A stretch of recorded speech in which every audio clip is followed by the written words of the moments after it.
Bohong kalau ada orang mengatakan di sini tempatnya keramat, di sini tempat kalau doa diijabah. Bohong. Pertanyaannya sederhana, adakah di semesta ini satu ruang yang tidak hadir Allah di sana? Tidak ada. Kalau begitu Anda mau berdoa dimanapun, Anda mau ibadah dimanapun, enggak masalah. Jangan tertipu.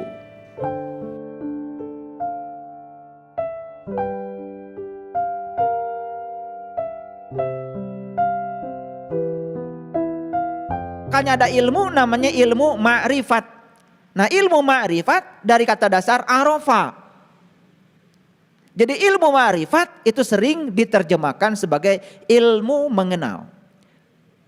Nah, ma'rifat saja nggak ada artinya kalau tidak digandengkan. Begitu digandengkan dengan Allah, namanya jadi ma'rifatullah. Jelas, yang ingin dikenal adalah Allah.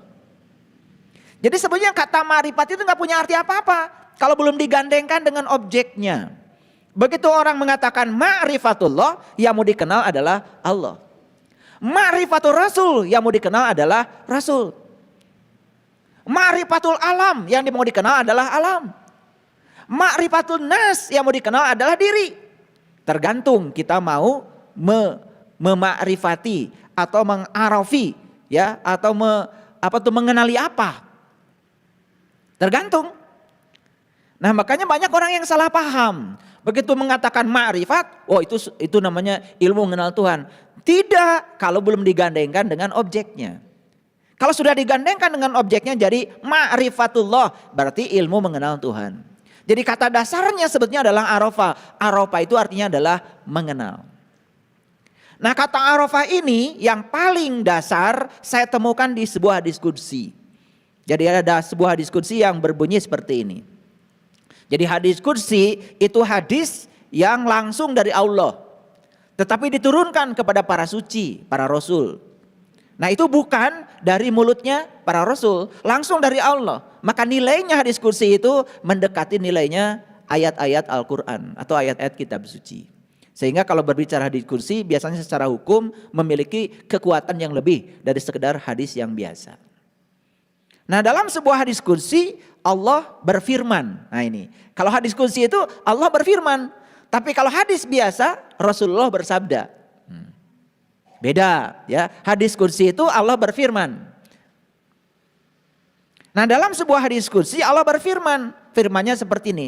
Kuntu kanzan mahfian wa ahbabtu an u'rifa. Nah, ada kata arafa lagi di situ.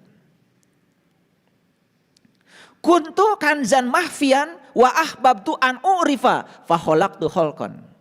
Aku adalah suatu perbendaharaan yang tersembunyi. Aku ingin agar aku dikenali. Maka aku ciptakan ciptaan agar dengan ciptaan kalian mengenal aku.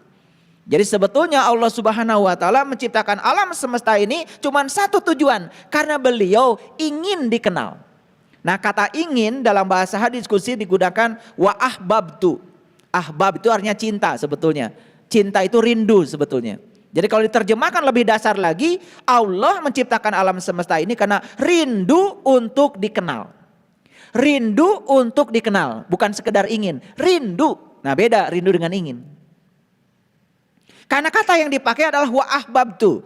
Rindu untuk dikenal. Jadi sekarang kita tahu bahwa alam semesta ini tercipta cuma satu tujuan. Karena Allah ingin dikenal. Nah, dari semua bagian alam semesta ada namanya manusia. Berarti kalau begitu Allah menciptakan manusia pun satu tujuannya. Karena dengan menciptakan manusia Allah ingin dikenal. Paham ya? Nah, sangat masuk akal. Karena apa? Allah mengatakan aku meliputi seluruh ciptaanku. Sebagian dari ciptaannya Allah adalah manusia. Berarti manusia diliputi Allah enggak? Manusia diliputi Allah enggak? Nah, kalau manusia diliputi oleh Allah, berarti manusia ini bisa mengenal Allah. Karena dia meliputi manusia. Masuk akal? Masuk akal? Oke, lanjutkan. Kalau masuk akal. Makanya Allah ngasih warta di dalam kitab suci. Warta dari Allah dinyatakan dalam banyak ayat. Salah satunya Allah mengatakan, wa idza sa'alaka ibadi anni fa inni qarib. Jika ada umatmu yang bertanya tentang aku, kata Allah, katakanlah aku qarib, aku dekat. Qarib itu bukan sekedar dekat, sangat dekat. Jadi aneh kalau ada orang ditanya, apa sih tujuan Anda beribadah? Selalu jawabannya itu tidak nyambung. Sering mengatakan, saya ingin mendekatkan diri kepada Allah. Kelihatan kalimat itu seperti benar, padahal kalimat itu keliru dikaitkan dengan ayat tadi. Allah sudah sangat dekat kok. Mau mendekatkan diri kemana lagi? Allah sudah dekat. Paham? Makanya karena Allah sudah dekat, tidak perlu mendekatkan diri lagi kepada Allah. Yang diperlukan oleh kita adalah mengenalnya. Masa sedekat itu kita nggak kenal? Gitu harusnya. Ini perhatikan ya. Kalau dengarkan ceramah saya, jangan ditelan mentah-mentah. Kunyah-kunyah dulu. Kunyah-kunyah dulu sebelum ditelan. Jangan telan mentah-mentah. Karena kalau ditelan mentah-mentah, kabereyan. Ya, itu bahasa Inggrisnya kabereyan. Kesedek, itu ya. Awas, hati-hati. Ilmunya bagus, makanannya bagus. Kalau nggak ditelan, nggak dikunyah-kunyah, ditelan mentah-mentah, kesedek. Bahaya itu, bisa menimbulkan kematian. Makanya kunyah-kunyah dulu, ya. Pelan-pelan ngajinya. Ini ngajinya dengan pendekatan saintifik. Jadi saya coba jelaskan logikanya, saya jelaskan ayatnya, kita pahami pelan-pelan, lalu kita bisa mengambil intisarinya. Perhatikan ya, kalau ngaji itu harus ada isi, harus ada isi, dan harus jadi nutrisi. Awas. Ngaji itu bukan mengumpulkan sejumlah informasi baru. Buat apa? Tapi ngaji itu harus nangkep isi, dan isi itu harus jadi nutrisi. Bagi siapa? Terutama bagi jiwa kita. Harus jadi pengetahuan yang akan mencerahkan kita. Ulangi lagi. Jadi Allah meliputi seluruh ciptaannya, setuju? Bahkan Allah mengatakan, inna rabbaka ahata binnas, sesungguhnya Tuhanmu meliputi segala manusia. Jadi Tuhanmu meliputi segala manusia. Jadi Tuhanku meliputi Anda semua. Karena kata-kata inna robaka, sesungguhnya Tuhanmu, itu dari Allah kepada kita. Jadi kalau mengatakan sesungguhnya Tuhanmu meliputi segala manusia, berarti Tuhanku meliputi segala manusia. Awas. Yang tadi bahasa Allah, yang satu lagi bahasa kita. Jadi kalau Allah bilang Tuhanmu meliputi segala manusia, berarti kalau kita ingin bicara dari bahasa kita, Tuhanku meliputi segala manusia. Ingat, Tuhanku itu bukan hanya tinggal dalam diriku. Jadi Tuhanku itu meliputi semua tubuh. Kalau Tuhanku meliputi semua tubuh, berarti semua manusia di semesta ini adalah saudara.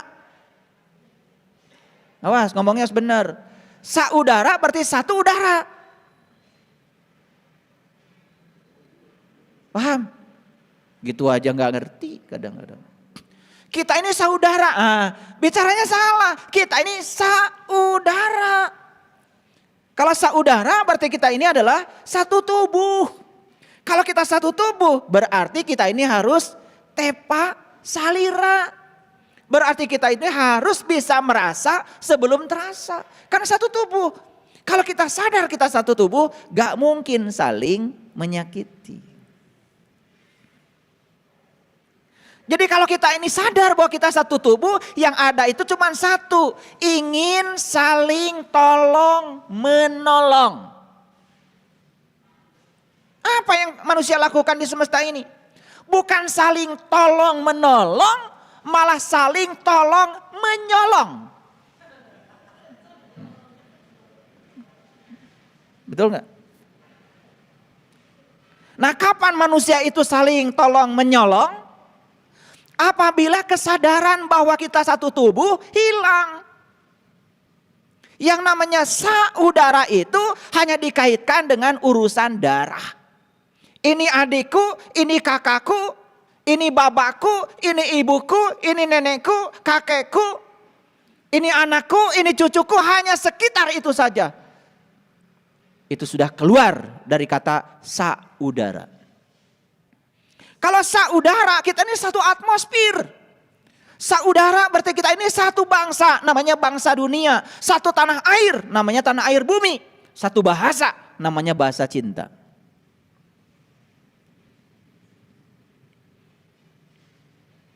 Gak peduli orang Amerika, gak peduli orang Afrika, gak peduli orang Australia, gak peduli orang Arab. Semua yang ada di muka bumi ini berada di atmosfer yang sama. Berada di udara yang sama, berada di ruang kosong yang sama. Dan kita semua adalah saudara, satu udara. Paham? Pelan-pelan ngajinya. Kembali lagi, Allah mengatakan, aku meliputi seluruh ciptaanku. Jadi Allah meliputi kita, meliputi pohon, meliputi semuanya. Tidak ada satu ruang pun di semesta ini yang tidak diliputi oleh dirinya.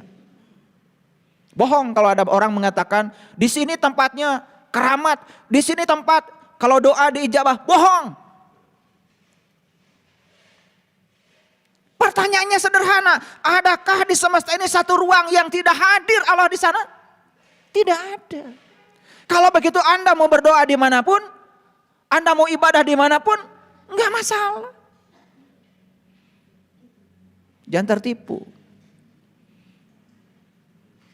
Pertanyaan saya, kenapa kalian suka gampang tertipu? Karena kalian hobi ditipu. Kenapa hobi ditipu? Karena kita ini bodoh. Orang bodoh itu makanannya orang pintar. Saya tidak bicara orang baik. Orang bodoh itu makanannya orang pintar. Orang pintar makanannya orang licik. Orang licik makanannya orang jahat. Betul apa tidak? Iya. Makanya orang bodoh dikalahkan oleh orang pintar. Orang pintar dikalahkan orang licik. Orang licik dikalahkan orang jahat. Jadi kalau kalian masih gampang ditipu, itu sebetulnya bukan salah orang. Salah kalian sendiri. Karena kalian kurang pintar. Alias, jadi bodoh itu bahasa Inggrisnya goblok. Saya bukan ngomong asal loh, itu bahasa Inggris. Goblok. Tahu go? Go itu pergi. Blok itu berarti terhambat. Ada blok. Goblok berarti gak pergi-pergi. Cicing wae. Gak mau kemana-mana. Dihambat oleh siapa? Dihambat oleh pikirannya sendiri. Karena merasa dirinya paling benar. Merasa dirinya paling soleh. Merasa dirinya paling beriman. Lalu tidak mau mendengar orang lain. Nah itu namanya goblok. Awas ya, ini gak kasar. Saya ngomong bahasa Inggris loh. Goblok. Saya bahasa Inggris loh. Awas ya, perhatikan. Makanya kalau dengar ceramah saya, mikir. Gak kasar kan? Iya. Nah orang-orang yang tidak mau belajar itu goblok. Blok ya. B-L-O-C-K. Awas. Saya gak ngomong kasar. Gak boleh di tempat ini ngomong kasar. Orang yang merasa benar sendiri berarti goblok. Orang yang suka nyalah-nyalahkan orang berarti goblok. Itu bahasa Inggris. Bahasa Inggris. Paham? Biar pintar kalian itu. Ya? Iya. Makanya kalau mau jangan pakai blok. Go saja. Makanya sekarang ini ada go internasional, go public. Betul nggak? Semua kan go send, Go food. Iya, maju nggak? Maju. Yang nggak maju itu adalah go block. Bahasa Inggris ini kursus bahasa Inggris dulu biar ngerti semua. Paham ya? Jadi karena Allah menyatakan aku bersamamu, lebih dekat kepadamu, jadi tidak perlu lagi ada upaya mendekatkan diri kepada Allah. Buat apa? Allah udah dekat. Jadi basa-basi yang sering kalian dengar itu, mari kita mendekatkan diri kepada Allah. Yang sering diucapkan oleh para calo dalam tanda kutip yang suka menawarkan ya kehidupan-kehidupan yang luar biasa. Atau merayu-rayu untuk ngasih ini ngasih itu nanti katanya. Hati-hati tuh. Calo itu gak pernah pergi kemana-mana.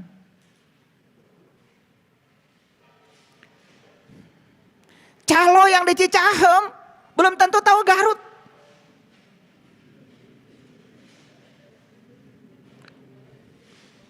Walaupun dia bilang Garut, Garut, Garut, belum tentu. Bu Amanin cari ke Garut. Namanya calo itu cuma nawarin aja, tapi dia belum pernah membuktikan dan mengalami. Namanya juga calo. Paham? Awas. Kalau belajar kebenaran jangan sama calo.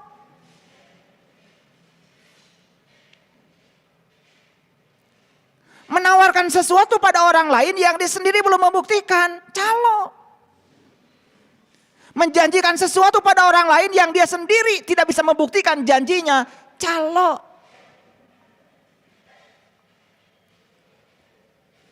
Kalau gitu calo di mana tinggalnya? Banyak. Di mana-mana. Makanya para nabi, para rasul tidak pernah memberikan larangan, tidak pernah memberikan perintah. Tetapi mereka itu hanya memberikan pernyataan, sesuatu yang dialami sendiri disampaikan pada orang, rasa yang sudah terasa, janji yang sudah menjadi bukti. Paham? Ada yang suka nawar-nawarin surga. Dia sendiri gak tahu surga itu apa. Masuk saja belum. Calo bukan itu. Ada yang suka nakut-nakutin neraka. Tanya, kapan lu pulang dari sana? Paham maksud saya? Celilitan. Itu tuh di Pasir Koja ngomongnya begitu. Apakah dia tahu celilitan? Cantang tuh. Betul nggak? Dan kita ini berada pada posisi tidak bisa membedakan mana yang ngomong benar, mana yang calo.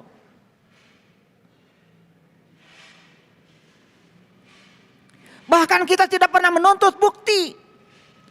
Betul nggak? Coba jelaskan, Cililitan itu sebelah mananya Jakarta? Ada apa di sana? Nggak pernah. Betul nggak? Nggak apa-apa itu nggak usah ditanya kalau Cililitan. Kampung Rambutan nggak usah ditanya. Tapi jalan pulang kita, masa depan kita harus ternyata, harus terbukti sekarang. Harus terasa sekarang, harus dibuktikan sekarang. Oke, baik lanjut lagi. Jadi manusia bersama dengan Allah. Dekat nggak Allah? Kata siapa Allah dekat? Kata Allah. Bahkan Allah bilang, aku lebih dekat kepadamu melampaui dekatnya urat nadi lehermu. Wa nahnu aqrab ilaihi min hablil warid. Jadi pertanyaan saya ulang lagi. Perlukah kita mendekatkan diri kepada Allah? Tidak. Yang diperlukan adalah sedekat itu Allah dengan kita, kok kita tidak mengenalnya. Itu aja. Lalu pertanyaan berikutnya, mengapa kita tidak mengenalnya? Apa jawabannya? Mengapa kita tidak mengenalnya? Apa jawabannya? Mengapa kita tidak mengenalnya? Satu, karena kita selama ini tidak pernah mencari. Bukankah kita mengenal dia itu harus di tempat di mana dia ada? Betul nggak? Ulangi lagi. Untuk mengenal Dia harus di tempat di mana Dia ada.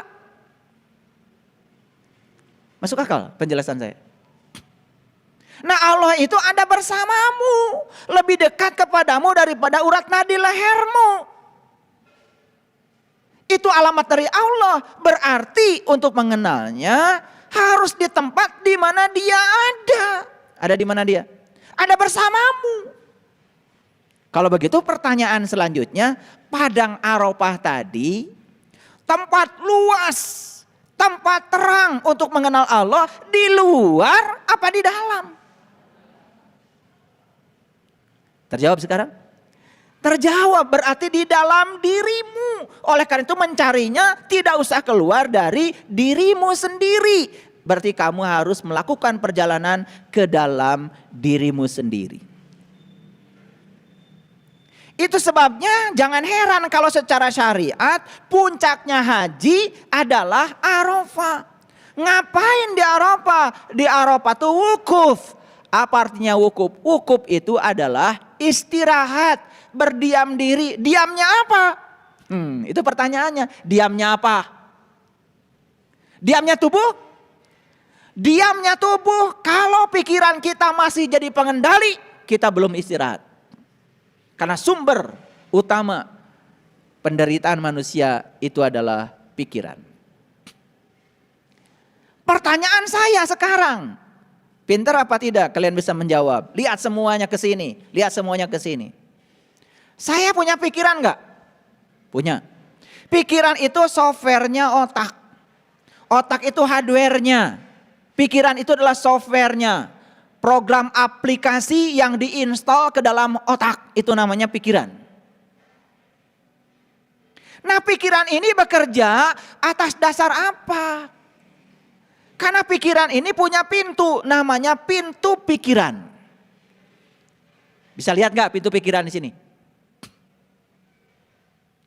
Piraku segitu jelas. Bisa lihat gak pintu pikiran saya? Ya Allah. Pikiran itu bekerja kalau ada informasi. Pikiran itu bekerja kalau ada stimulus. Pikiran itu bekerja kalau ada masukan pada pikiran. Kalau gitu pintu pikiran kelihatan gak oleh kalian di sini? Kelihatan. Mana pintu pikiran? 2 mata, 2 telinga, 2 lubang hidung, 1 lubang mulut, itulah pintu pikiran. Karena apa? Semua yang lewat 5, semua yang lewat 7 lubang ini, itulah yang mempengaruhi pikiran kita. Nah, oleh karena itu, wukuf itu sebetulnya mendiamkan pikiran. Gimana caranya supaya pikiran itu diam? Berarti semua saluran-saluran yang akan mempengaruhi pikiran disuruh istirahat. Gitu aja kok.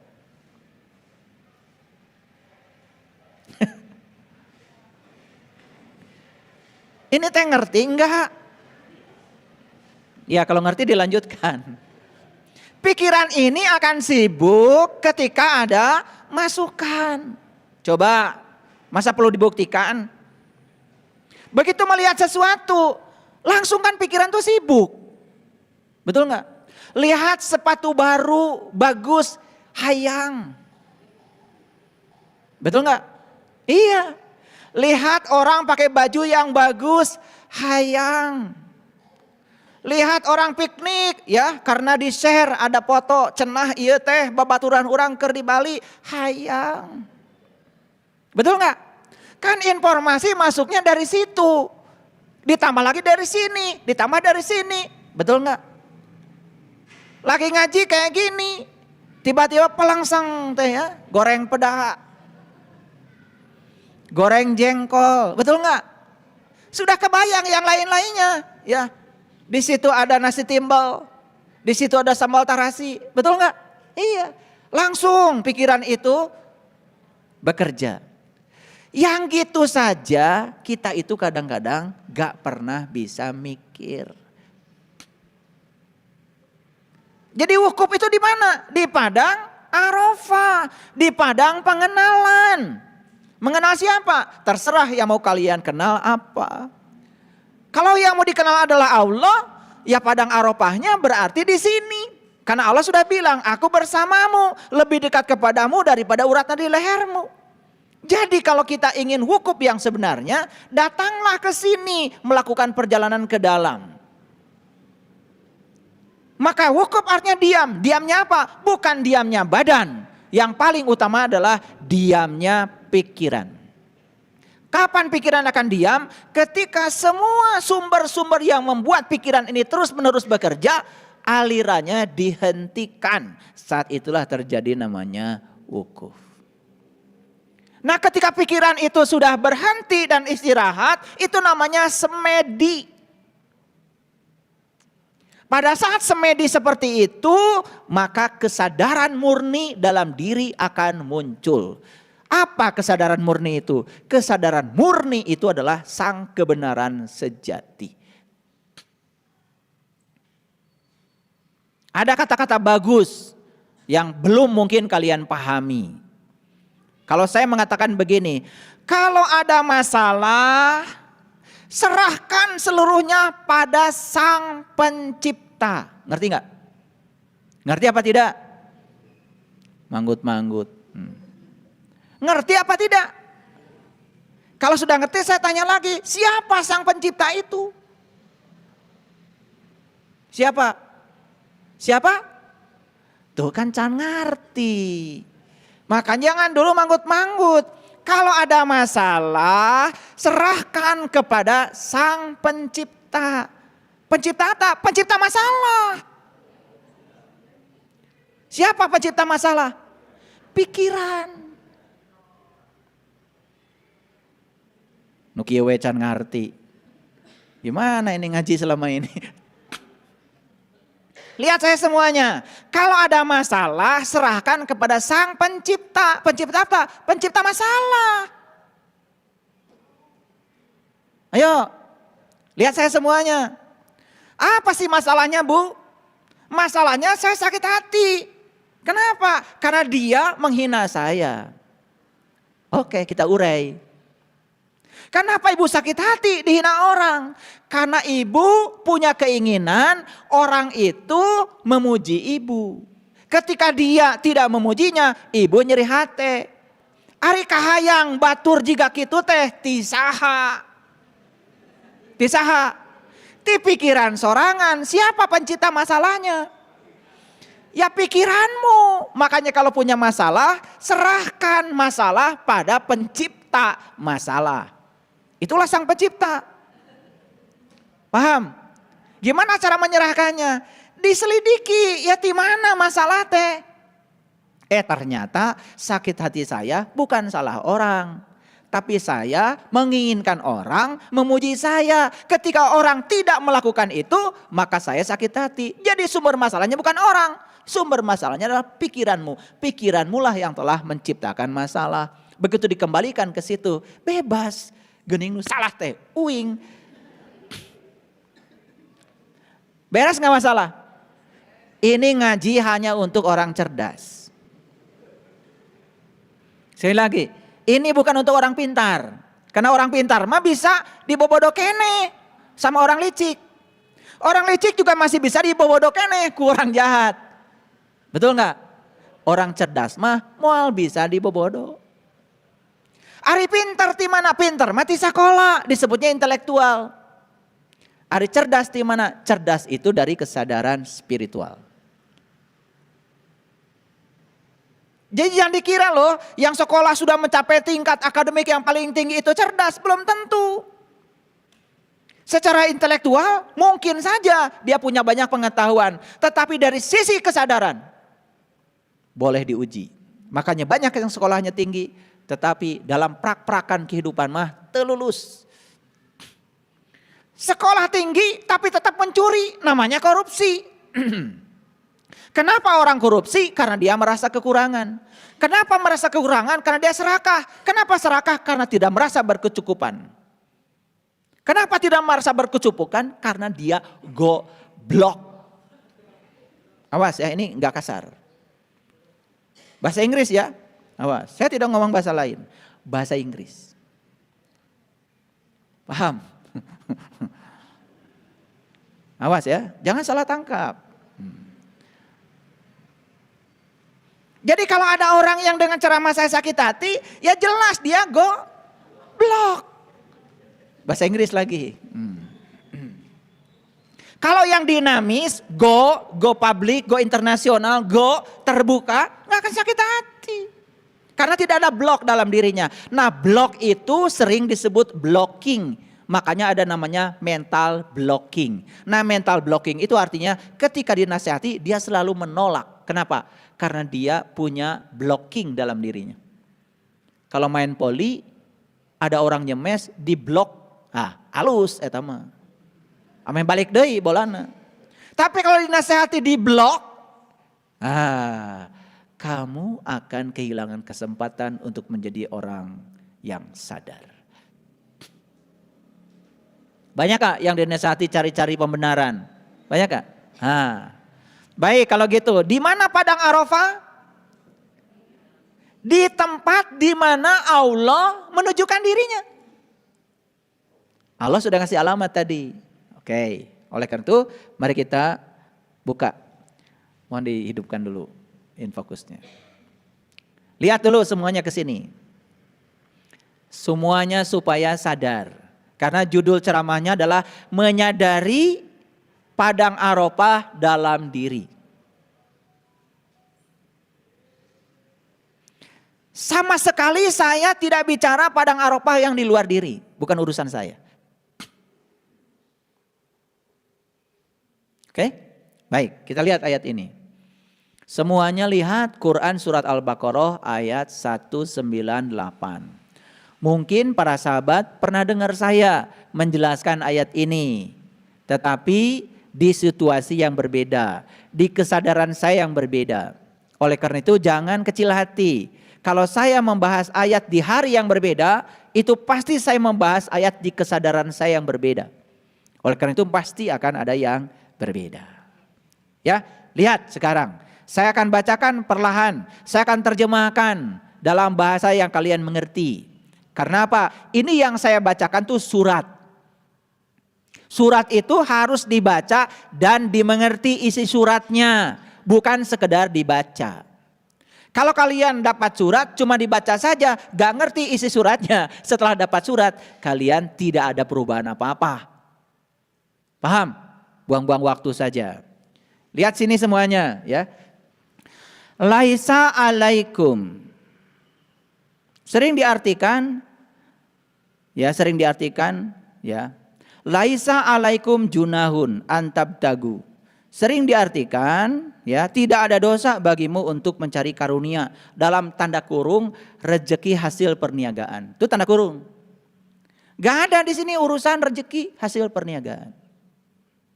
Makanya kalau menafsirkan Quran jangan pakai akal. Jangan pakai pikiran, apalagi persepsi. Tafsir Quran tuh bil Quran. Biarkan apa adanya, jangan diganggu oleh pikiran-pikiran kita yang apalagi berkepentingan. Karena di ayat ini jelas dikatakan laisa alaikum junahun antabtagu fadlan. Tidak ada dosa bagi mencari keutamaan. Jadi fadlan itu keutamaan. Mir rabbikum dari Tuhanmu. Jadi ayat ini jelas sedang berbicara, hey, orang-orang yang ingin mendapatkan keutamaan dari Tuhannya, tidak ada dosa bagimu. Tidak usah kecil hati bagimu. Ayo cari, gitu. Pertanyaannya apa? Pertanyaannya apa sih yang disebut dengan fadlan mir rabbikum? Apa sih keutamaan dari Allah? Apa sih keutamaan dari Tuhan? Mana yang paling bagus? Cari rezekinya, cari ilmunya, cari hartanya, atau cari Allahnya? Itu yang sudah dijelaskan dalam perang Baratayuda. Kenapa pasukan Kurawa kalah sama pasukan Pandawa? Salah yang diminta, itu aja. Pihak Pandawa gurunya Krishna, pihak Kurawa gurunya Krishna. Waktu mereka berdua, dua kelompok ini datang sama Krishna, beda permintaan. Karena Krishna seorang raja, Krishna punya tentara, Krishna punya senjata, yang diminta oleh Kurawa saat mau berperang apa? Minta senjata dan tentara. Dan yang datang duluan sama Krishna itu bukan Pandawa. Yang datang duluan sama Krishna itu pihak Kurawa. Kurawa mencerminkan keserakahan, mencerminkan ketamakan, mencerminkan ingin segalanya. Itu Kurawa. Pandawa cerminan dari kebijaksanaan. Pandawa itu cerminan dari kearifan. Pandawa itu cerminan dari kerendahan hati. Makanya yang datang kepada Krishna pertama kali adalah Kurawa. Saat itu Krishna sedang tidur nyenyak. Bisa nggak kalian menebak? Ini Kurawa datang kepada Krishna, duduknya di sebelah mana? Duduknya di sini, dekat kepalanya Krishna. Itu Kurawa. Selalu ingin dekat dengan kekuasaan. Makanya siapapun yang selalu menjilat dan ingin dekat dengan kekuasaan dan selalu ingin mendapatkan berkah kekuasaan, itulah Kurawa. Gak lama yang kayak gitu tuh hidupnya. Padahal itu cara duduk yang paling bodoh. Karena nanti kalau Krishna bangun tidur, gak kelihatan. Setelah pihak Kurawa datang pada Krishna, dia tinggal di sebelah sininya Krishna. Dan pihak Pandawa datang. Di mana duduknya kira-kira Pandawa? Yang rendah hati itu tidak pernah pengen duduknya di depan. Tidak pernah pengen dipuji enggak. Duduknya di ujung kakinya Krishna. Cara duduk aja udah beda. Makanya lihat, mohon maaf. Banyak sekali ya. Begitu seseorang berkuasa ingin dekat. Muji-muji. Geli lihat orang gitu. Tapi gak apa-apa sih. Pengennya begitu. Paham? Kemudian bangunlah Krishna. Saat Krishna bangun, yang pertama kali disapa dan ditanya siapa? Pandawa. Tetapi yang luar biasa dalam episode Baratayuda itu, yang menjawab pertama kali adalah Kurawa. Gitu. Orang serakah itu gak ditanya aja ngejawab. Kan ada orang yang suka cerita dirinya. Saya punya rumah sekian, mobil sekian, gak ditanya.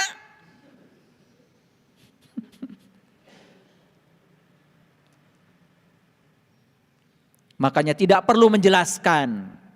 Karena apa? Karena orang yang mencintaimu tidak perlu penjelasanmu. Dan orang-orang yang membencimu tidak percaya padamu. Makanya hidup itu jangan terlalu banyak menjelaskan. Kalau menjelaskan sama orang yang dicintai nggak penting. Karena tanpa penjelasan tetap aja mereka mencintai kita. Kalau kita menjelaskan pada orang yang membenci kita juga nggak penting. Karena yang membenci kita tetap gak percaya sama kita. Jadi buat apa menjelaskan? Jadi bagusnya kan pengajiannya juga ditutup aja. Biar tidak ada penjelasan. Betul gak? Gimana kalau kita akhiri aja sampai di sini?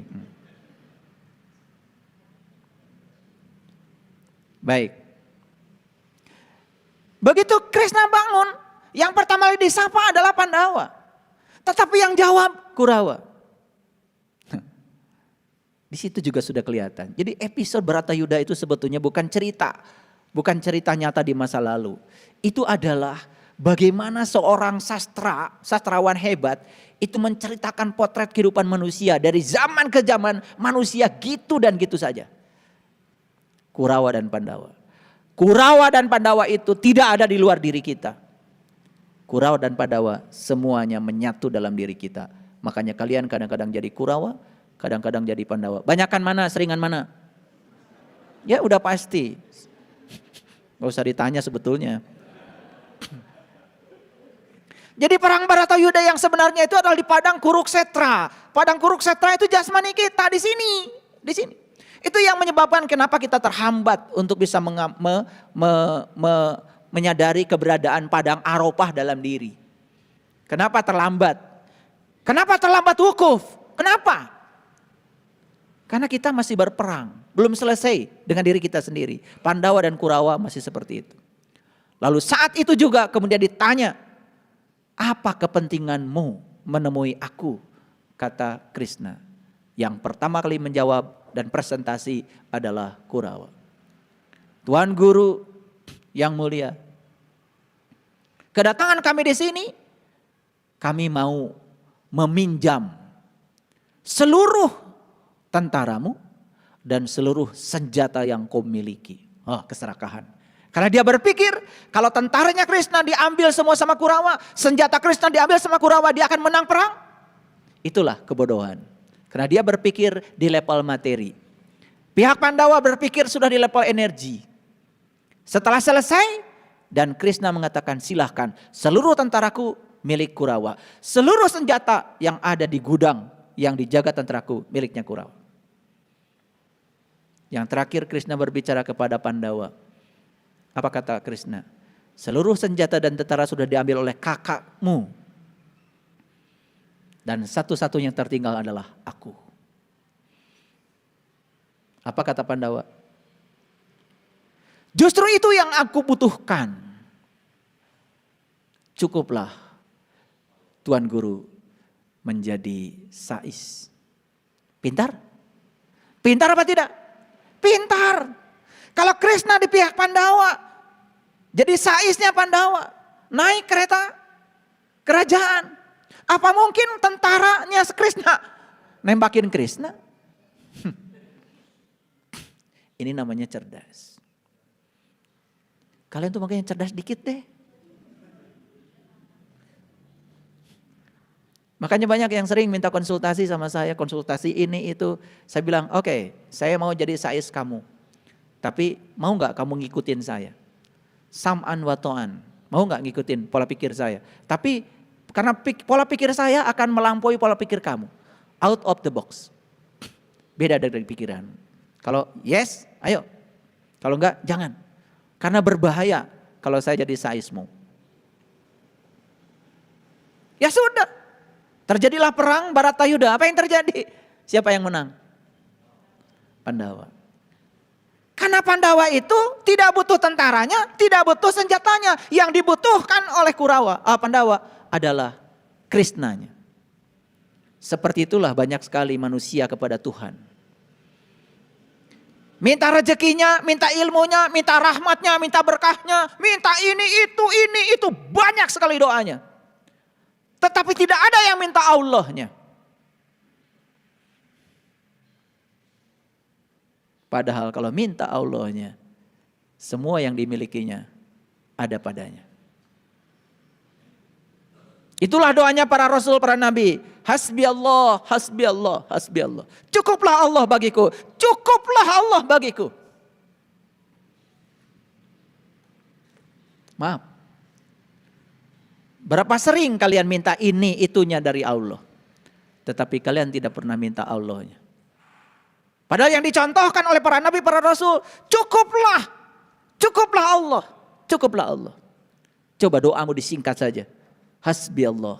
Tetapi dengan energi yang kuat. Cukuplah engkau ya Allah.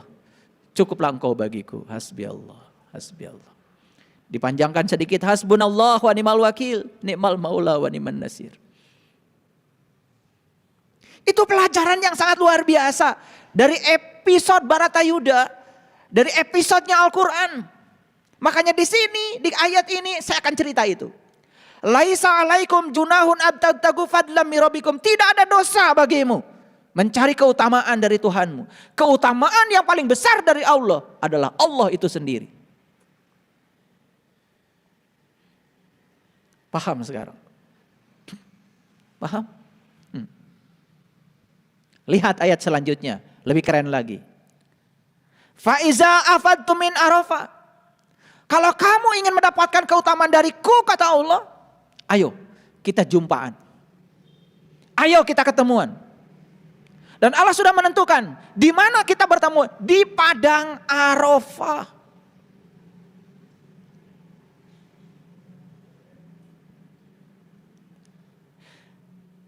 Di padang pengenalan. Karena Allah sudah ngasih alamat kepada kita. Wa huwa ma'akum aina ma kuntum. Aku selalu bersama kamu dimanapun kamu berada. Aku lebih dekat kepadamu melampaui dekatnya urat nadi lehermu. Bahkan aku tidak pernah jauh dari dirimu. Walau sedetik pun perasaan keterpisahanmu dengan aku itu semata-mata karena kamu telah berkhianat pada kemuliaanmu sendiri. Inilah yang perlu dibicarakan. Kenapa saya perlu bicara ini? Karena banyak manusia yang tidak sadar kalau sesungguhnya dia sudah diberikan kemuliaan oleh Allah. Kemuliaan tertinggi manusia adalah nilai kemanusiaannya. Apa? Kemuliaan tertinggi manusia adalah nilai kemanusiaannya. Itulah yang membuat manusia menjadi mulia. Tetapi banyak manusia yang kehilangan nilai kemanusiaannya. Itu yang membuat manusia menjadi tidak mulia lagi. Siapa yang berkhianat? Dia berkhianat pada dirinya sendiri. Karena manusia sudah keluar dari pagarnya sendiri.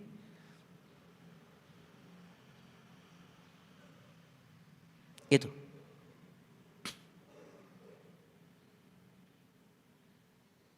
Jadi kenapa di semesta ini terjadi bencana? Dari mana bencana? Awas. Bencana datang dari alam. Dan kenapa alam memberikan bencana? Bukan dari Allah. Dari alam semesta. Karena manusia sudah mulai kehilangan kemanusiaannya. Lalu manusia mulai tidak bersahabat dengan alam. Lihat saya semuanya. Ada bumi, ada langit. Orang-orang bijaksana mengumpamakan bumi dan langit itu seperti ibu dan ayah. Bumi sebagai ibu, langit sebagai ayah.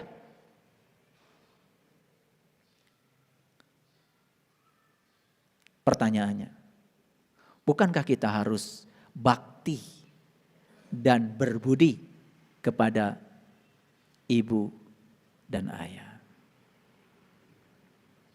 Bakti dan budi yang tertinggi kepada ibu dan ayah adalah merawat bumi. Sekaligus juga merawat langit.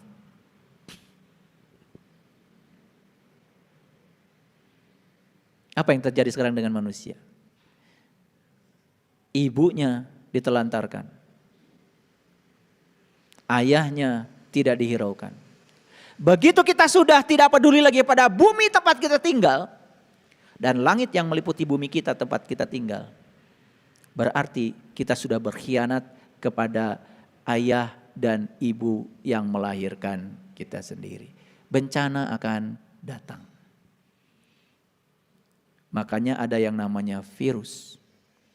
Virus itu dekat sekali dengan kata viral. Virus, viral, sesuatu yang datang secara berkelompok. Makanya virus corona, COVID-19 itu kemarin datangnya luar biasa.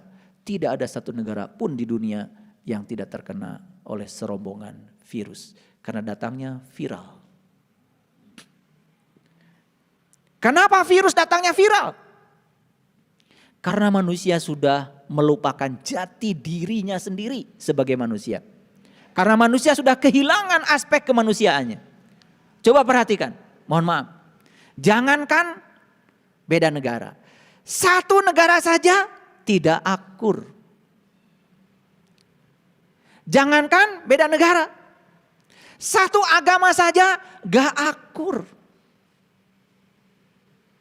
Bahkan satu agama beda sedikit saja yang lain dengan dirinya.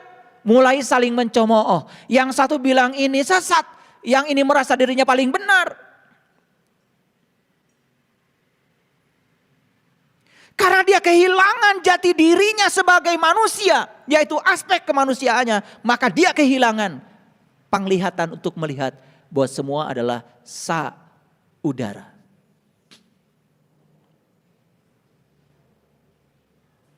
Coba renungkan kata-kata saya. Kalau ini kemudian ditarik ke dalam dimensi yang terdalam dari diri kita, dimensi rasa kita. Kita semua adalah saudara. Masa kita abai ketika melihat orang lain susah? Gak mungkin. Karena puncak penyembahan manusia kepada Tuhan adalah terletak pada cara dia memperlakukan orang lain. Itu puncaknya.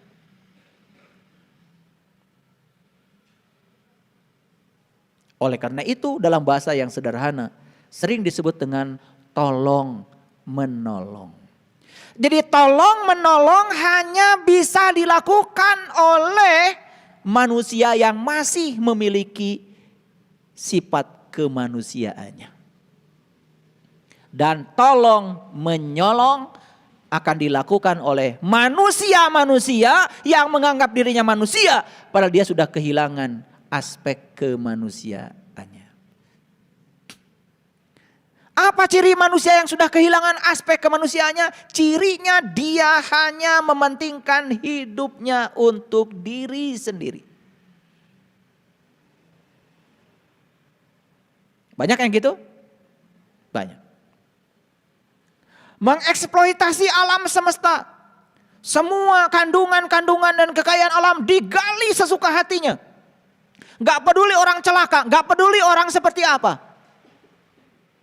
Dia sebenarnya sedang menyakiti ibunya. Itulah Ibu Pertiwi.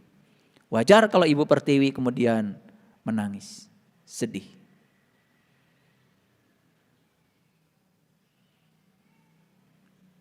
Kita nggak sadar bahwa semua unsur-unsur yang melekat di tubuh kita adalah unsur-unsur yang ada di bumi kita.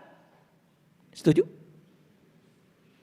Dan kita dengan bumi yang diinjak-injak oleh kita ini sebetulnya sama. Semua unsur-unsur yang ada di bumi lewat makanan diangkut ke dalam tubuh kita. Jadi darah, jadi daging, jadi tulang, jadi saraf, jadi otakmu. Semua berasal dari unsur-unsur yang ada di bumi ini. Bumi seperti itulah. Walaupun ada di bawah kaki kita, tapi bumi ini telah menjadi sesuatu yang membuat kita terlahir ke semesta ini. Apa yang dimakan ayah ibu kita dulu? Apa yang menjadi bibit untuk tubuh kita dulu? Satu sel dari ayah, satu sel dari ibu, sel sperma, sel telur, semua unsur-unsur dari saripati yang berasal dari bumi. Makanya kita sering disebutkan oleh Quran, kita ini berasal dari tanah.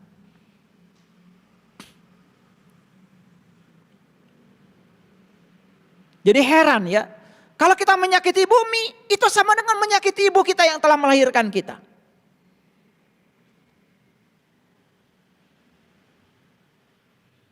Saya bicara ibu jauh lebih luas dari sekedar ibu yang melahirkan tubuh jasmani kita. Kita bicara ibu dalam konteks yang lebih luas lagi. Karena negara ini, bumi ini bukan warisan buat kalian. Tapi bumi inilah titipan buat anak cucu kita ke depan. Adakah yang berpikir kalau bumi ini adalah titipan? Bukan warisan buat kita. Ini yang sedang kita bicarakan. Baik, kita lanjutkan. Faiza afattu min arafah fazkurullah. Tolong perhatikan ayat ini. Apabila kamu sudah bertolak dari Arafah, dari padang pengenalan, ingat Allah, ingat Allah. Pertanyaan yang paling dasar, apa yang terjadi di padang Arafah? Apa yang terjadi pada Arafah? Kan tadi dikatakan, tidak ada dosa bagimu mencari karunia dari Tuhan. Karunia yang paling besar dari Allah bukan rezekinya, bukan hartanya, bukan ilmunya, tapi karunia yang paling besar dari Allah adalah Allahnya. Itu yang diajarkan para nabi, para rasul, para sunan, para wali, para bijak, para suci. Itu yang diajarkan. Dan Allah sudah ngasih alamat. Kalau kamu ingin mengenalku, ayo kita ketemuan, kata Allah, di padang Arafah. Bila kamu bisa wukuf di situ, kamu akan berjumpa dengan aku. Jadi wukuf di padang Arafah itu hakikatnya adalah perjumpaan antara diri sejati kita dengan Sang Maha Sejati. Kalau itu terjadi, maka berikutnya apa? Ada ayat yang mengatakan apabila kamu telah bertolak dari Arafah, apabila kamu sudah keluar dari padang pengenalan, fazkurullah, ingatlah Allah. Masuk akal? Tidak mungkin kita bisa mengingatnya kalau kita belum menjumpainya. Tidak mungkin kita bisa mengingatnya kalau kita belum menyaksikannya. Berarti di situ terjadi penyaksian, di situ terjadi perjumpaan, di situ terjadi penyatuan. Ini ayat sederhana, tapi kalau saya bedah secara saintifik perlu waktu. Tetapi secara global kita bisa mengerti sekarang. Bisa mengerti kan? Jadi keutamaan dari Allah yang paling besar adalah Allah itu sendiri. Dan siapa yang ingin mendapatkan Allah? Allah sudah menunggu. Ayo kita ketemuan kata Allah di padang Arafah, di padang pengenalan. Di situ kamu akan mengenali aku. Makanya ayat selanjutnya adalah faiza afattu min Arafah fazkurullah. Apabila kamu telah bertolak dari padang pengenalan, ingatlah Allah. Ayo, apa pesan dari sini? Artinya, siapapun yang sudah menuju padang Arafah yang sesungguhnya, siapapun yang sudah berjumpa dengan jati dirinya, pasti akan bisa mengingat Allah. Maaf, kalau kalian pergi ke padang Arafah yang di luar diri kalian, yang kalian ingat adalah cuman tempat yang luas. Banyak batu di sana. Ayo kita buktikan. Berapa banyak kita yang telah melakukan perjalanan ke padang Arafah yang di luar diri. Apakah betul sepulang dari sana kita bisa mengingat Allah? Jawab dengan jujur. Dan hanya yang bisa menuju ke padang Arafah yang hakikat dalam diri, dialah yang akan berhasil mengingat Allah. Karena ingat itu ada syaratnya. Syarat sahnya ingat harus tahu yang diingat. Kita tidak akan bisa mengingat sesuatu kalau kita tidak tahu.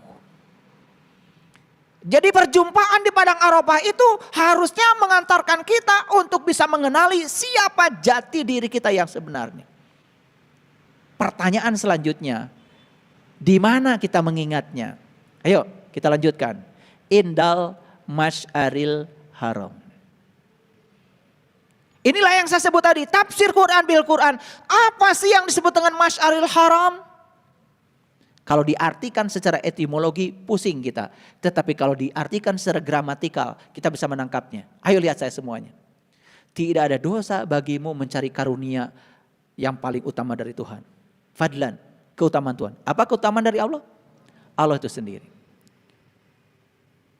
Di mana kita bisa mendapatkannya? Di padang Arafah. Apa hasilnya? Sepulang dari padang Arafah, ingat Allah. Di mana kita mengingat Allah? Di ayat ini jelas dikatakan mengingatnya indal Masy'aril Haram.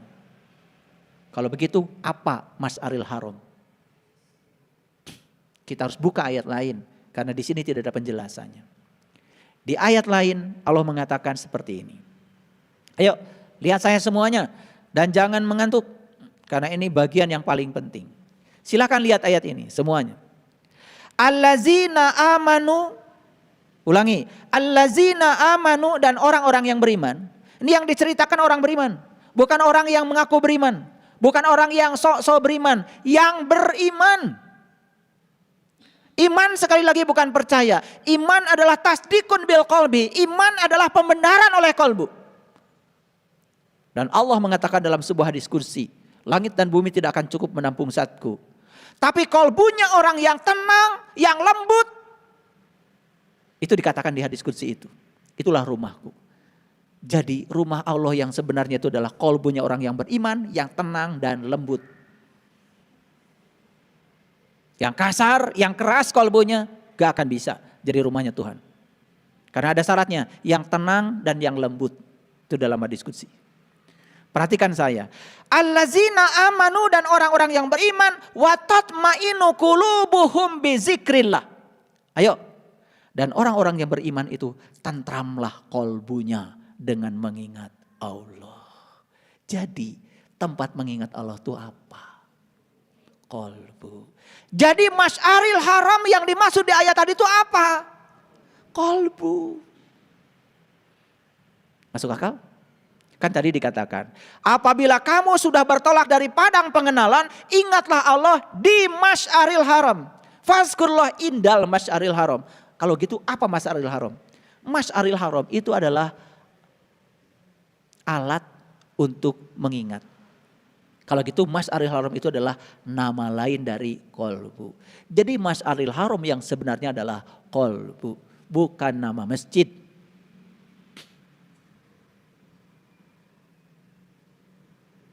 Ayo, lihat saya semua. Kalian pulang dari sini, masih bisa ingat sama saya? Saya tanya lagi, kalian mengingat itu di mana? Di kaki? Di dengkul? Di perut? Di dada? Di leher? Di mana kalian ingat? Ingat itu di sini.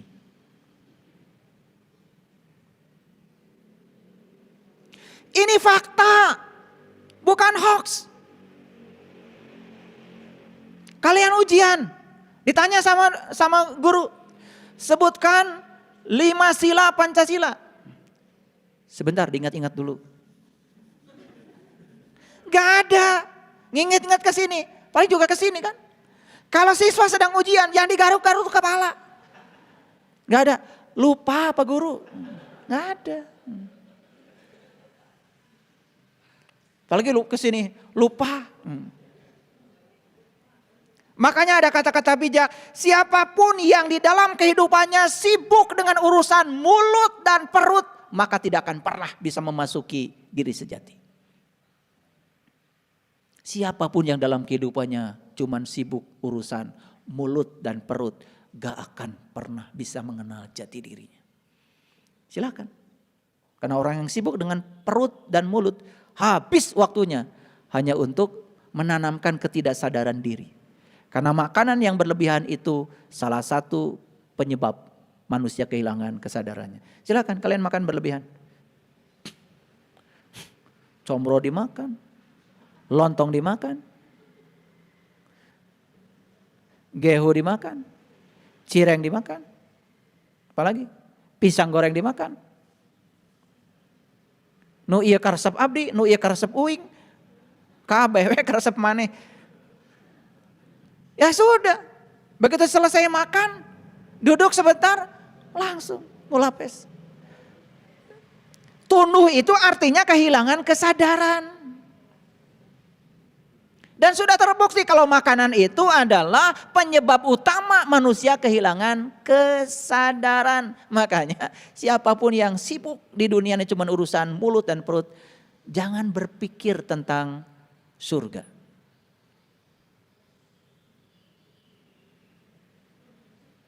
Apalagi mimpi aja jangan.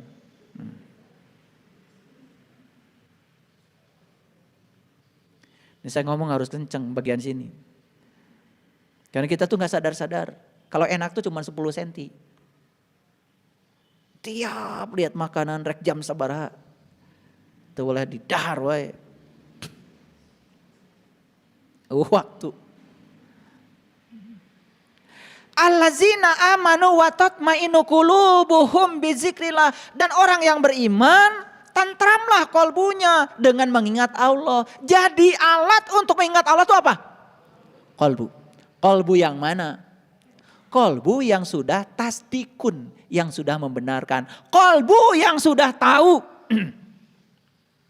padang Arafah yang sesungguhnya. Ulangi lagi. Di sini dikatakan kolbunya siapa yang bisa mengingat Allah? Kolbunya orang yang beriman. Ini kadang-kadang sering dianggap sepele kalau saya ngomong begini.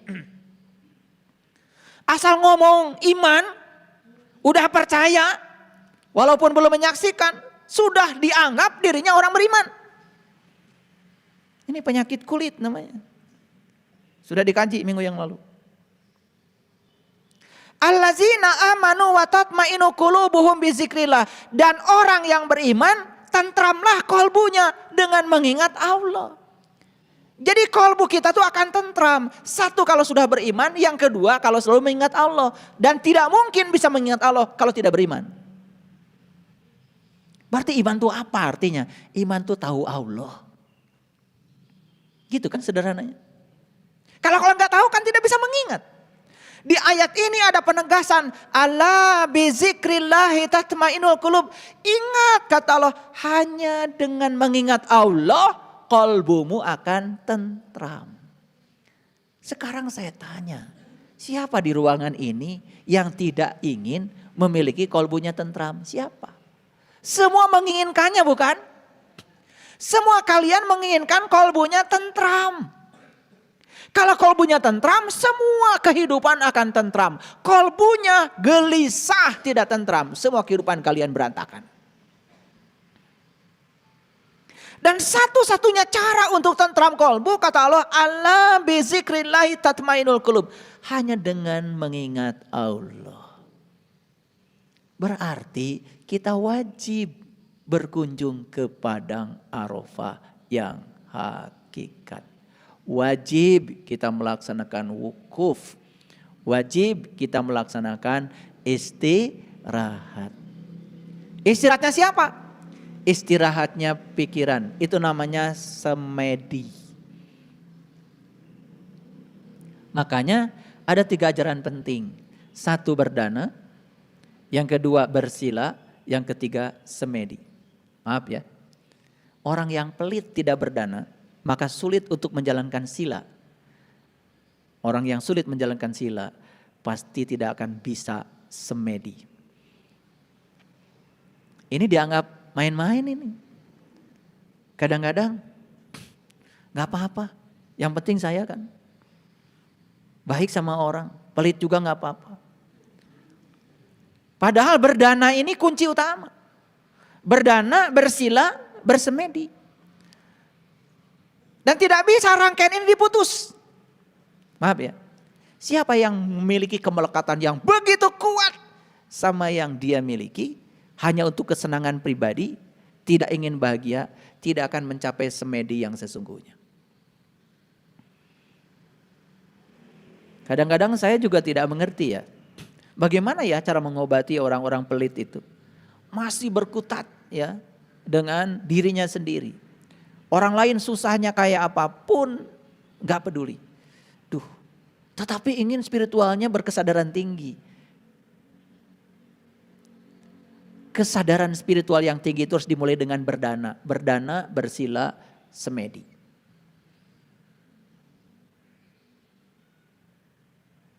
Gitu. Ini penting untuk diungkapkan ya. Karena apa? Banyak yang tidak mengerti. Kenapa ya saya kok gak baju-baju semedinya? Coba berdananya gimana?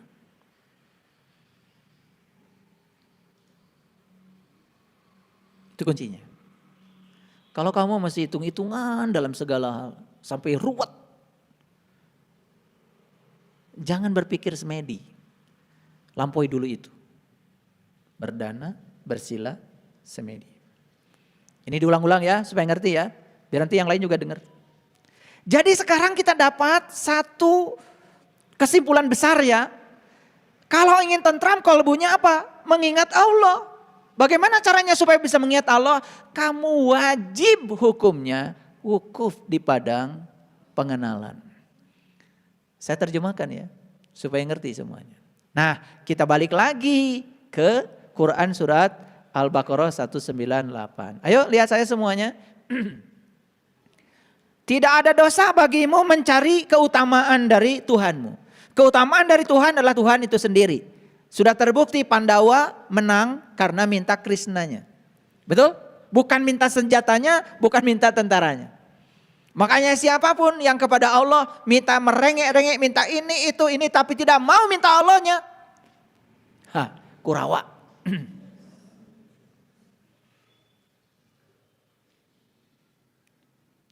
Jadi saya juga heran ya, yang datang ke saya kok banyakan Kurawa daripada Pandawa.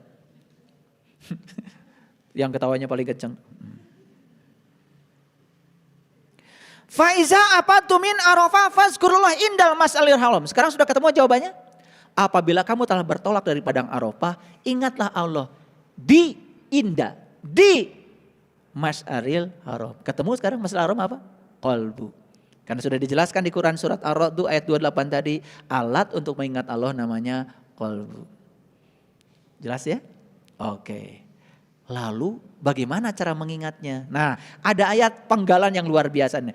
Wazkuruhu wazkuruhu, dan ingatlah dia. Kama hadakum, sebagaimana yang ditunjukkannya kepadamu. Sudah, apapun yang dia tunjukkan padamu, ya sudah, itu aja. Jangan menurut pikiranmu. Kalau kamu ingin mengingat menurut pikiranmu, berarti kamu belum wukuf. Kalau kamu belum wukuf, belum mencapai puncaknya haji. Saya tidak cerita yang haji yang syariat ya, kalau itu mah kan udah banyak yang menjelaskan. Saya cerita yang hakikat dulu. Karena pergi berulang-ulang ke sana kalau nggak ngerti hakikatnya. Maaf ya, kalian mau wukuf berapa kali di padang sana? Kalau tidak mengerti cara wukuf di padang sini, di padang Arafah yang ada di sini, ya, mohon maaf, pulang dari sana juga nggak akan dapat apa-apa. Maaf ya, udah terbukti.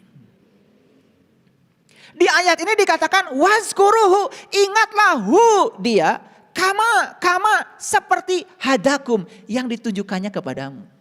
Berarti harus ada yang ditunjukkan Allah kepadamu. Apa yang Allah tunjukkan kepadamu? Padang.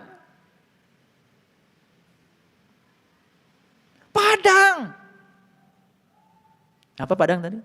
Caang, terang.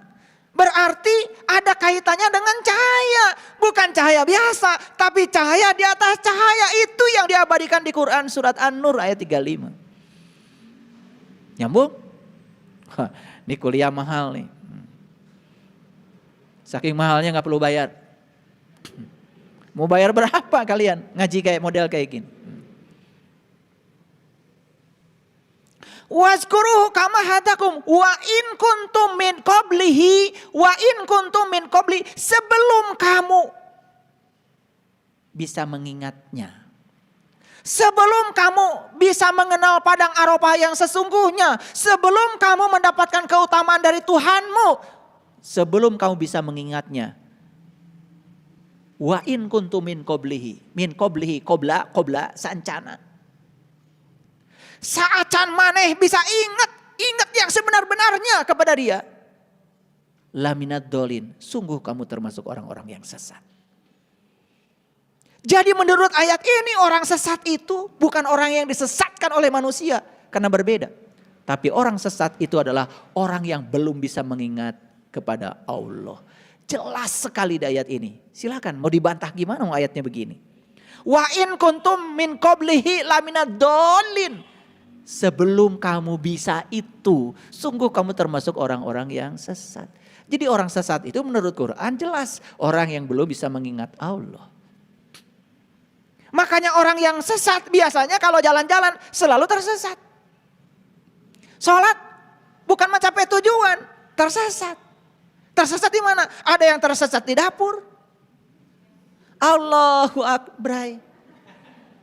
Jalan di kamar teh. Muka panto. Gitu. Ke dapur. Ngubah wadah. Assalamualaikum. Tersesat. Di mana? Di dapur. Ada yang tersesat di pasar. Allahu Akbar. Jalan. Naik mobil. Saking asiknya di pasar, nepi ka poho eta rakaat geus sabaraha. Geus baca Fatihah encan. Betul enggak? Tapi kalau disebutkan tersesat mung saya tama. Mung. Padahal tadi ditanya, "Ari mana yang tadi salat ka mana?" Geus puguh ka pasar. Tapi lamun disebutkeun, maneh teh berarti lain nyembah Allah mun kitu mah. Berarti maneh teh nyembah pasar lain cenah uing mah. Tuh, amak. Dasar nah blok, nggak kasar ya. Goblok.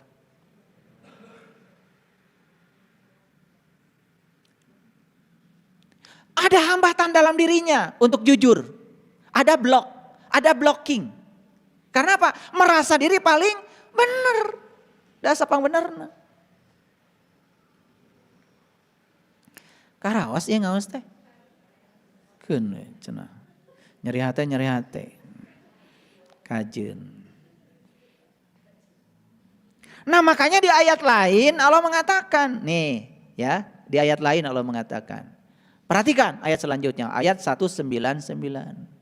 Summa afidu min haisu afadon nasu wastagfirullah. Bertolaklah kamu dari tempat bertolaknya orang banyak. Kalau ingin mengenal diri sejatimu, kamu harus bertolak dari tempat berkumpulnya orang banyak. Tidak perlu ngikutin banyak orang. Karena perjalanan ini adalah perjalanan pribadi antara dirimu dengan Allah. Maka bertolaklah kamu dari kebanyakan orang banyak. Ini perintah loh di Quran. Summa afidu min haitsu afadun nas wastagfirullah. Tapi jangan lupa, kamu harus mohon ampun kepada Allah. Apa yang harus mohon ampun kepada Allah? Mohon ampun dari Allah. Karena selama ini kita tidak berusaha mengenalnya. Itu. Karena dosa lain sudah diampunkan. Satu yang tidak diampunkan, syirik. Makanya ketika kita melaksanakan ibadah haji secara syar'i, kan di situ jelas. Labbaik Allahumma labbaik. Labbaik la syarika laka labbaik. Jelas. Jadi aku datang memenuhi panggilanmu untuk membebaskan syirik yang ada padaku. Jadi sebenarnya haji itu tujuan utamanya adalah membebaskan syirik. Tapi tidak tersadar tel. Ayo kita sama-sama baca labbaik. Labbaik Allahumma labbaik.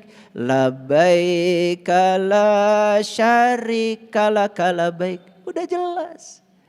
Udah jelas, aku datang memenuhi panggilanmu ya Allah untuk membebaskan syirik yang ada padaku. Syirik itu selingkuh kepada Allah. Gara-gara gak tahu Allah.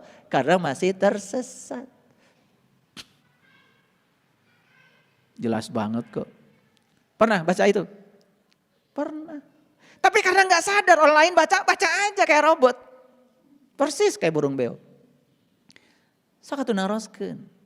Bapak ibu hari haji teh tujuan naon? Jelas itu di kalimat itu jelas. Labbaik Allahumma labbaik, labbaik la syarika laka labbaik. Supaya kamu tidak selingkuh, supaya kamu tidak syirik, supaya kamu tidak menduakan Tuhan. Itu jelas kok. Makanya kalau tahu artinya baru bisa meneteskan air mata. Setelah kita menjatuhkan niat di tempat tertentu sebelum kita menuju ke Baitullah yang syar'i, yang di dalam Masjidil Haram itu, kan kita menjatuhkan dulu niat di tempat tertentu, betul? Iya. Kalau di Madinah menjatuhkan niat di Bir Ali, kalau kita di Mekah keluar dulu di kota Mekah, pergi ke tempat namanya Ji'ronah. Ji'ronah itu dari kata ja'a ro'aina. Ja'a ro'aina, ja'a itu datang, ro'aina, ro'a itu melihat, na itu anak. Ja'a ro'aina, datanglah untuk melihat anak, kata Allah. Jadi Ji'ronah. Iya, Cicahem kan jadi Cahem. Sama.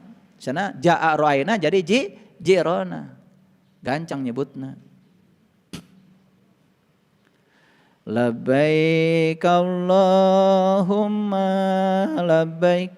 Labbaik la syarika laka labbaik. Innal hamda wan ni'mata lak wal mulka la syarika lak. Innal hamda wan ni'mata lak wal mulka la syarika lak. Labbaik Allahumma labbaik. Labbaik la syarika laka labbaik. Innal hamda wan ni'mata lak wal mulka la syarika lak. Innal hamda wan ni'mata lak wal mulka la syarika lak. Labbaik Allahumma labbaik. Labbaik la syarika laka labbaik. Innal hamda wan ni'mata lak wal mulka la syarika lak, innal hamda wan ni'mata lak, wal mulka la syarika lak. Luar biasa. Itu kan sedang cerita, segala puji hanya milikmu ya Allah, yang telah memberikan nikmat kepadaku. Apa sih nikmat itu? Bukan karena kita bisa naik pesawat, bukan karena kita punya uang, gak ada kaitan dengan itu nikmat. Nikmat itu adalah sesuatu yang diberikan kepada para nabi, para rasul, para siddiqin, para syuhada, para solihin. Jelas di Quran. Ihdinas syiratal mustaqim, syiratal ladzina an'amta alaihim. Syiratal mustaqim itu jalannya orang yang diberi nikmat. Yang diberi nikmat itu cuma 4. 1 para nabi, 2 para siddiqin, 3 para syuhada, 4 para solihin. Cuma 4. Wa husna ulaika rafiqa. Itulah teman yang sebaik-baiknya. Apa nikmat itu? Nikmat itu adalah fadlan, keutamaan dari Allah. Nikmat yang sebenarnya adalah Allah itu sendiri.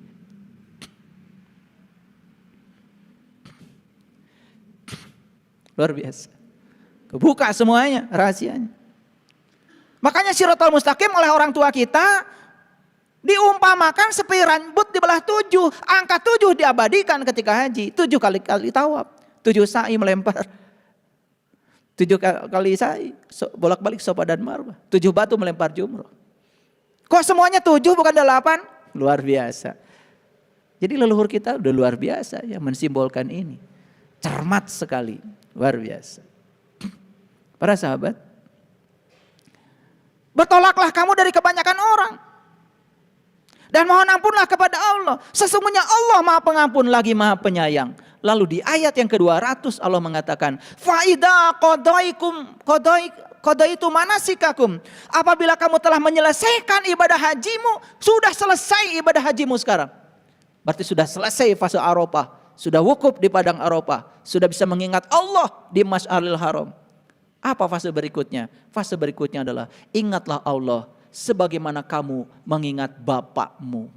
Fazkurullah kazikrikum aba'akum. Fazkurullah kazikrikum abi bapak. Sekarang saya tanya, kalian bisa ingat sama orang tua sekarang? Bisa. Seperti itu mengingat Allah, gak ada suaranya, hening bening. Au asyadda dzikra, bahkan mengingatnya harus lebih hormat. Dari situlah muncullah yang namanya ibadah syar'i. Salat 5 waktu. Ya, iya, supaya mengingatnya lebih hormat. Maka di Quran dikatakan, ya, salat itu dikatakan salat apabila sudah mengingat Allah. Kalau tidak mengingat Allah tidak dikatakan salat. Innani anallah la ilaha illa ana fa'budni wa aqimi sholata li zikri. Disebut salat, yang mau ingat Allah. Ari teh ingat ke Allah mah. Sana salat. Gitu. Maka salat ada salat hakikat, salat syariat. Secara syariat dipraktikkan 5 waktu.